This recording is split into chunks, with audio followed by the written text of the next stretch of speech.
Yo, man, I'm back, man. Back at it. Trying to get positioned up where I can do it right here. Yo, what's up, guys? Digging a hole. Had 2 chickens die. Yeah, I know. It's a bad part in this, you know. They're so cute when they're born and they're little bitties, fresh, full of life. They grow on up, you enjoy them, you love them, you benefit from them, develop a relationship with them. And see, this is one thing right here. People say, oh, you don't get attached to gamecocks. Well, don't get attached to gamecocks or game birds because their lifestyle and their lifestyle and their life expectancy is so short. You can't get in touch. You can't get in touch with them. See, and I look at that and I agree with it to a certain extent. I'm 50-50, straight down the middle with that, because it is true. They have a short life expectancy in this life right here, no matter if you're showing them or you're selling them, around 2 years. And if you sell stags around 7, 8, 9 months, they're gone. People's buying them, they're gone, right? Cocks, 2 years old, on up 3 years old, they're gone, right? Now, your breeders, the one you're going to keep, that's the ones that you can develop a relationship with. Because you got to think about it. You're going to be having some of these birds for 10, 12, 15, 20 years. You know what I mean? You're going to have to develop some kind of relationship with them after seeing them and feeding them and watering them every single day for so many years. You're going to develop, hey, that's little Tom right there, or that's pretty white boy, or that's pretty boy blue. You know what I mean? So I do agree with don't getting attached to them because it's just going to hurt you whenever they got to leave. But I also agree with, hey, you got to have some kind of attachment to your brood fowl. I mean, I'm okay with that. I'm okay with you being attached to your brood fowl. I can see battle fowl or fowl that you ain't going to have for forever. And that's what I'm dealing with right here. This is actually 2 birds that I've had for a long time. Well, one of them I've had for a long time. One of them was actually one of the original hens off of old Kelso. Let me tell you another little story right fast. Back when I got old Kelso,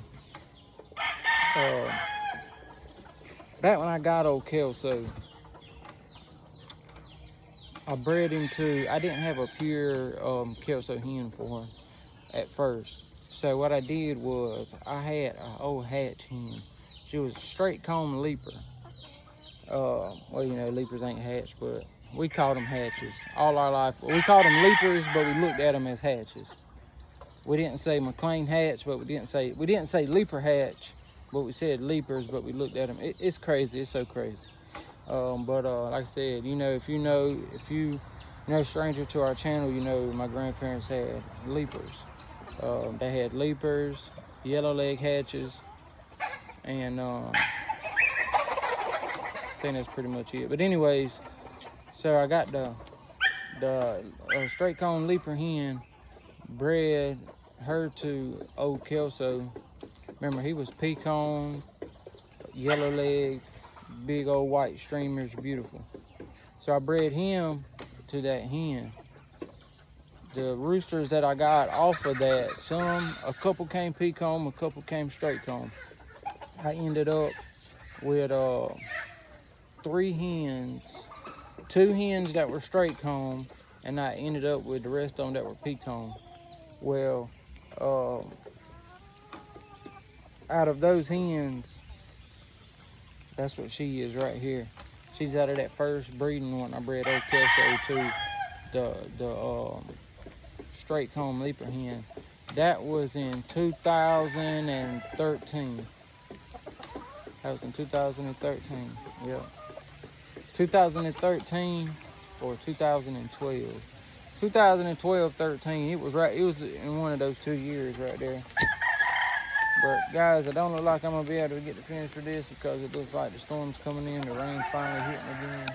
It seems like every time I'm recording these videos, we're in and out of rain.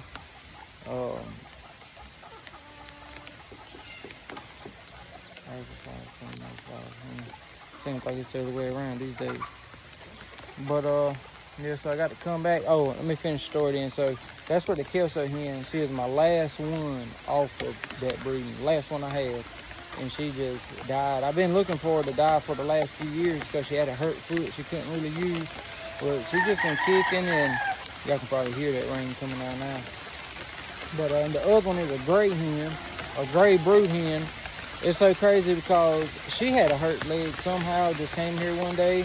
She was one of my brood gray hens in there with my big pretty chocolate gray cock. And he's got, I think 4 hens, well had 4 hens, now I think he's only got 3.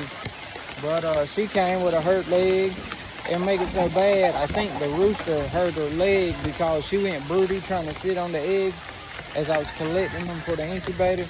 She go try to sit on some. I think the rooster might have hurt her leg or whatever. But that's been a couple months, and I just found her. She died. I think with all that rain we had from the last couple of days, kind of just beat her down. But so I got to bury her, and I got to bury the Kelso hen.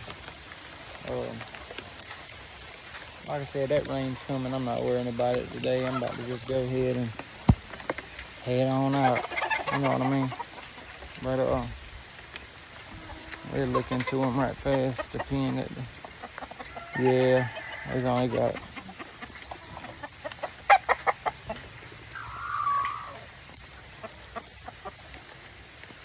more chocolate grays.